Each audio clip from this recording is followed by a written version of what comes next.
আল্লাহর নবী থাকতে পারলেন না মক্কায়। ইশারা আসলো, নবীজি চলে গেলেন বাড়িতে। যাওয়ার আগে চলে গেলেন আবু বকর সিদ্দিক রাদিয়াল্লাহু তাআলা আনহুর কাছে। গিয়ে কয়, আবু বকর, ও আবু বকর, তৈরি থেকো, যে কোনো সময় একদিন হয়তো চলে যাব রে আবু বকর, তুমি থাইকো, তুমি আমার সাথী হবা। আবু বকর সিদ্দিক তিনি আবার বাড়িতে গেলেন না, তিনি দৌড়ে চলে গেলেন বাজারে। তিনি 2টা উটের বাচ্চা কিনলেন, ওট কিনলেন 2টা। কয়টা?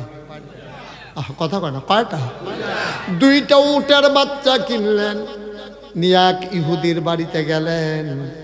ইহুদি ডাক দেয়া, ইহুদিরা ডাক দেয়া কয়, ভাই মাসে মাসে টাকা দেওয়া হবে, এই 2টা উট তুমি ফালবা, মাসের পরে নিয়ে যাব, যতদিন লাগে ততদিনের টাকা পাইবা।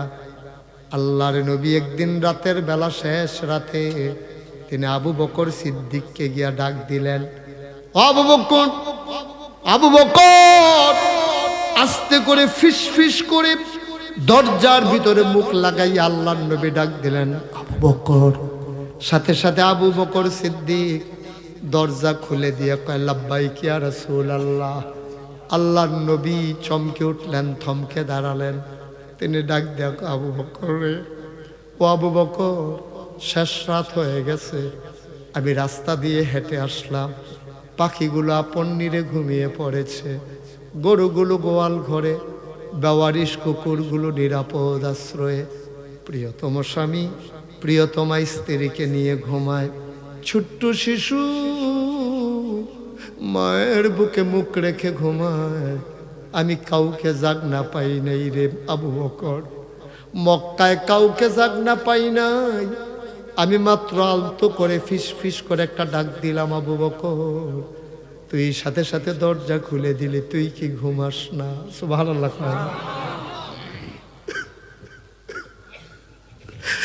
তুই কি ঘুমাস না রে আবু বকর? ও আবু বকর,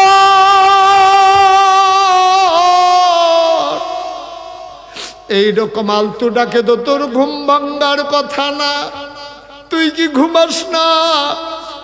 আবু বকর সিদ্দিক ডাক দেয়া কয়, নবী গো, ওই যে আপনি একদিন বলছিলেন আবু বকর তৈরি থেকো, ওই দিনের পরে যখন বাড়িতে আসলাম, আমি দরজার ভিতরে হেলান দিয়া ঘুমাইতেছিলাম, একবার ডাইনে পড়ে যাই, একবার বামে পড়ে যাই, ঝুরাইয়া সামনে পড়ে যাই, আমি চমকে উঠি হঠাৎ করে। আমার বিবি ডাক দেয়া কয়, স্বামী গো, ও স্বামী বিছানায় আসেন, এমন করে মানুষ আবার ঘুমায় কেমনে? আবু বকর সিদ্দিক কয়, না, নবী বলছে তৈরি থেকো, আমি যদি বিছানায় যাই, আমার যদি শক্ত ঘুমও হয়ে যায়, গভীর ঘুমে যদি আমি আচ্ছন্ন হয়ে পড়ি, নবী যদি একবারের বেশি 2বার ডাক দেওয়া লাগে, গো বিবি, আমি আবু বকরের কলিজায় মানবে না।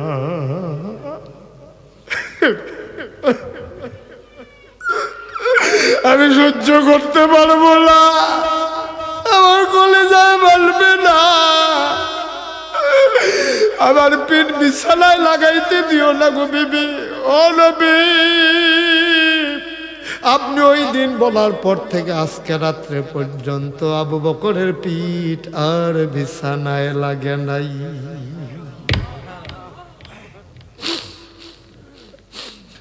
আল্লাহর নবী আবু বকর আয়, হুকুম চলে আসছে, চলো যাই। আবু বকর সিদ্দিক কই, ইয়া রাসূলুল্লাহ, পূর্ব প্রস্তুতি উপলক্ষে 2টা উট কিনে রাখছিলাম, উটটা নিয়ে আসি। গেছে ইহুদির বাড়িতে, গিয়া দেখে এই সামান্য সময় উটের বাচ্চা যে দূর বড় হওয়ার কথা না, এর চাইতে অনেক বেশি হৃষ্টপুষ্ট হয়ে গেছে। ইহুদি কয়, ভাই, এত কম সময়ে উটের বাচ্চা এত বড় হইতে দেখি নাই। আবু বকর সিদ্দিক কয়, দেখবি কেমনে? এই উট কার জন্য কিনা হয়েছে তুই তো জানোস না। এই উটের পিঠে কে উঠবে তুই কি জানোস? তুই তো বুঝোস নাই। উট কি আর এমনি এমনি বড় হয়? সুবহানাল্লাহ বলবেন না? কষ্ট হইতেছে আপনাদের? এবার আল্লাহর নবী কয় চলো বের হয়ে যায়। আবু বকর সিদ্দিক কয় নবী আমারে নিয়ে উল্টা হাঁটা শুরু করলেন মিসফালার দিকে, মদিনার দিকে তিনি গেলেন না, উল্টা হাঁটলেন। আমি বললাম গুস্তাখি মাফ কর দিজিয়ে, বেয়াদবি মাফ করবেন ও নবী, আপনি তো উল্টা যাইতেছেন, মদিনা তো এই দিকে না, মদিনা তো ওই দিকে, আপনি কি রাস্তা ভুলে গেছেন? আল্লাহর নবী মুচকে হাসি দিয়া কয় আবু বকর আমি রাস্তা ভুলি নাই, মক্কার কাফেরদেরকে রাস্তা ভুলাই দিতেছি। ওরা তো খুঁজবে মদিনার রাস্তায়, খুঁজে যেন না পায়, আমি এই জন্য উল্টা দিকে রওনা দিছি। হাঁটতে হাঁটতে হাঁটতে হাঁটতে রাত্র শেষ, সূর্য পূর্ব আকাশে হেসে উঠল, ফক ফক আলোতে ভরে গেল দুনিয়া। আবু বকর সিদ্দিক কই ইয়া রাসূলুল্লাহ আমরা বোধহয় ধরা পড়ে যাব গো নবী, কে চিনে না আপনাকে, কে চিনে না আমাকে? রাখালেরা এখন ওট নিয়ে বের হবে, ঘোড়া ছাগল দুম্বা নিয়ে বের হবে, আমাদেরকে দেখে চিনে ফেলবে, ওরা গিয়া কাফেরদের কাছে বলে দেবে, ওরা আমাদেরকে ধরে হত্যা করে ফেলবে। আল্লাহর নবী বলেন চিন্তার দরকার নাই। আর আল্লাহ কোরআনে কয় ওয়ালা তাহিনু ওয়ালা তাহজানু ওয়া আনতুমুল আলাউনা ইন কুনতুম মুমিনিন। তোমাদের কোনো ভয় নাই, তোমাদের কোনো পেরেশানি নাই, সফল কাম তোমরা হবাই হবা, ইন কুনতুম মুমিনিন যদি তোমরা মুমিন হইতে পারো, ঠিক কিনা?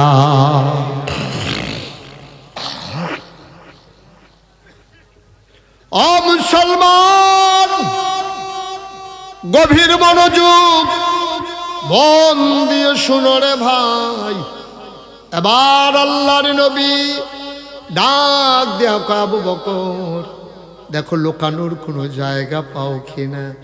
আবু বকর খুঁজতে খুঁজতে সাউর পাহাড়ের গুহা পেয়ে গেলেন। ডাক দেয়া কয় ইয়া রাসূলুল্লাহ আসেন, গুহা পেয়ে গেছি।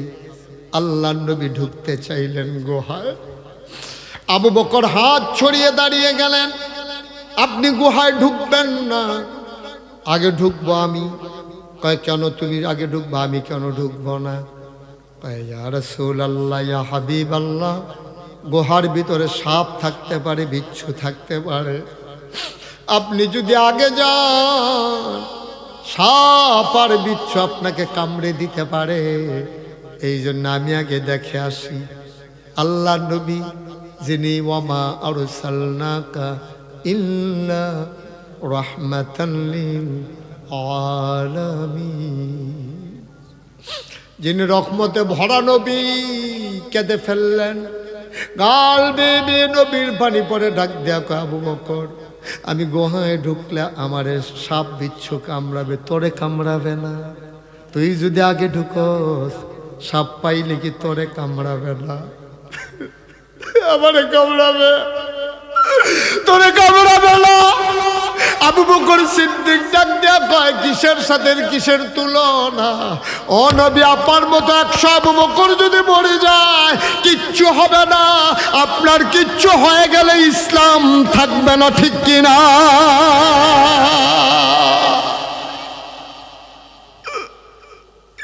আমার মতো 100 আবু বকর মরে গেলে কি হবে?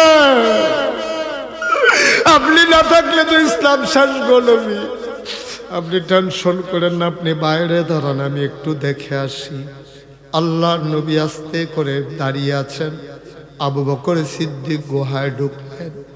পরীক্ষা নিরীক্ষা করার পরে ডাক দেয়া কয় আহলান সাহলান মারহাবা, মোস্ট ওয়েলকাম, গুহায় আপনাকে স্বাগতম, আপনি আসেন। নবী ঢুকলেন, ডেকে কয় আবু বকর, আবু বকর রে, ও আবু বকর শরীরটা বড় ক্লান্ত, বড় দুর্বল রে, এটা আরাম ফরমাইতে ইচ্ছে করে। আবু বকর আসন পেতে বসলেন, আমার নবী কুলের ভিতরে মাথা রাখলেন। আল্লাহর নবীকে কাছে পেয়ে আবু বকর আবেগ আপ্লুত হয়ে গেলেন। এত কাছে কোনোদিন পান নাই। নবীরে দেখার জন্য কতদিন নবীর দরজায় আবু বকর গিয়া দাঁড়াই থাকতেন, আর নবী আজকে কুলের মাঝে নজর দিলেই নবীর নুরানি চেহারা দেখা যায়। আবু বকর কপালের ভিতরে আলতো করে টিপে দেয়, মাথার ভিতরে আঙ্গুল দিয়া বিলি কেটে দেয়। আরাম পেয়ে নবী ঘুমাই ফেললেন। আবু বকর তাকায়া দেখে পোড়াটা গুহার ভিতরে ছোট ছোট গর্ত দেখা যায়। সাপের জিহ্বা লক লক করে। মাথার পাগড়িটা টান দিয়া খুললেন, টুকরা টুকরা করে সবগুলা গর্ত বন্ধ করে দিলেন। সবগুলা গর্ত বন্ধ করার পরে তাকায়া দেখে এখনো আর একটা গর্ত আছে, কাপড়ের টুকরা আর নাই। গর্ত রয়ে গেছে, কাপড় আর। আবু বকর সিদ্দিক চিন্তায় পড়ে গেলেন, কি করব আমি, কি করব আমি, কাপড়ের টুকরা তো আর নাই, আমি এখন কি করব। আবার আবু বকর সিদ্দিক নবীর মাথা মুবারকের নিচ থেকে একটা পা টেনে টেনে বের করলেন। পাটা গর্তের মুখের ভিতরে দিয়ে চাপা দিয়ে রাখলেন। বিষাক্ত পাহাড়ি সাপ বের হতে না পেরে পাহাড়ি সাপটা আবু বকরের পায়ের ভিতরে ছুবল মেরে দিলেন। বিষাক্ত বিষের জ্বালায় শরীরটা নীল হয়ে গেল। বিষের যন্ত্রণা আবু বকর সইতে পারে না।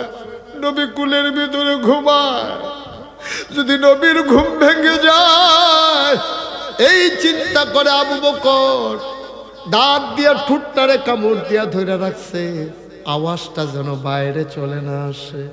এমনি সাফা দিয়ে রাখছে, শরীরটা কাঁপতে আছে। মুফাসসিরিনে কেরাম মুহাদ্দিসিনে কেরাম কয়, আবু বকর কান্নার আওয়াজ সামলাইবা দাঁত দিয়া ঠোঁট কামড়াইয়া, কিন্তু চোখের পানি সামলাইবা কি দিয়া। সুবহানাল্লাহ, সুবহানাল্লাহ। দাঁত দিয়া কামড়াইয়া তুমি আওয়াজ থামাইবা, কিন্তু চোখের পানি থামাইবা তুমি কি দিয়া। ঠিক ঠিক ঠিক, টপ টপ করে দুইটা ফোঁটা পানি নবীর গাল মুবারকে পড়ে গেল। নবী লাফ দিয়ে উঠে বসে গেলেন। আবু বকর কেন কান্দোস? বাড়ির কথা বুঝি মনে পড়ছে না আবু বকর? ইসলামের জন্য তুই কত মেহনত করছিস রে আবু বকর, কত মেহনত তুই করছস। শুধু ইসলাম মানার কারণে তোর মতো সম্মানী মানুষটা আজকে লুকাইয়া লুকাইয়া গুহার ভিতরে থাকা লাগে। শুধু ইসলাম মানার কারণে তুই কত মানুষের টিটকারা মুস্কারা সহ্য করছস। আবু বকর দুনিয়াতে নবীদের কোনো বন্ধু নাই, নবীদের বন্ধু হইল একমাত্র আল্লাহ। আল্লাহ যদি আমারে হুকুম করত, ও নবী আপনি দুনিয়ায় একজন বন্ধু বানাইতে পারবেন, তাইলে তুমি আবু বকরকে আমি নবী বন্ধু বানাইতাম। আবু বকররা নবীজি যেমনে চিনছে, আর নবীজিরে আবু বকরে যেমনে চিনছে, আবু বকরও নবীরে চিনছে, নবীও আবু বকরে চিনছে। কথাটার ওজন কদ্দুরা। নবীদের দুনিয়াতে কোনো বন্ধু নাই, নবীদের বন্ধু হইল একমাত্র আল্লাহ। যদি বন্ধু বানানোর হুকুম থাকতো, আমার যদি আল্লাহ পারমিশন দিত একজন বন্ধু বানাইতে পারবি, তাইলে ও আবু বকর আমি মুহাম্মদ তোমারে বন্ধু বানাই নিতাম। ও মুসলমান, আল্লাহর নবী ডাক দেখ, আবু বকর কেন কান্দা? আবু বকর আসমার কথা মনে পড়ছে নাকি? ছোট মেয়ে আসমা মনে পড়ছে নাকি? আয়েশার কথা মনে পড়ছে নাকি আব্দুর রহমানের কথা মনে পড়ছে? রে আবু বকর কেন কান্দস? আবু বকর কই, ইয়া রাসূলুল্লাহ আপনি এটা কথা কইলেন, দুধের বাচ্চারা আপনারে দেখলে দুধ খাবারের কথা ভুলে যায়, খিদার কথা ভুলে যায়, আর আপনি আমার কুলের ভিতরে, আমি আপনার দিকে না তাকাইয়া বুঝি আমার ঘরের কথা চিন্তা করব। তাহলে কান্দস কেন? মনে করেছিলাম বলবো না, চেষ্টা করে আওয়াজটা থামাইতে পারছি, চোখের পানিটা থামাইতে পারি নাই। ও নবী, সাপ আমারে কামড় দিয়ে ফেলেছে। দেখি দেখি দেখি, কই কামড়াইছে? আবু বকর পায়ের ক্ষতস্থানটা দেখালেন। আবু বকর সিদ্দিক কয়, নবী শাহাদাত আঙ্গুলিটা জিব্বায় লাগাইলেন, লাগাই একটু লালা মুবারক তিনি হাতের মাথায় নিলেন, আঙ্গুলের মাথায় লালা মুবারক নিয়ে আস্তে করে সাপের কামড়ানো জায়গায় লাগাই দিলেন। খোদার কসম, সাপ কামড়ানোর আগে আমার পাটা যত আরামে ছিল, নবীর লালা মুবারক লাগার পরে তার চাইতে 100 গুণ বেশি আমি আরাম পাইতেছিলাম।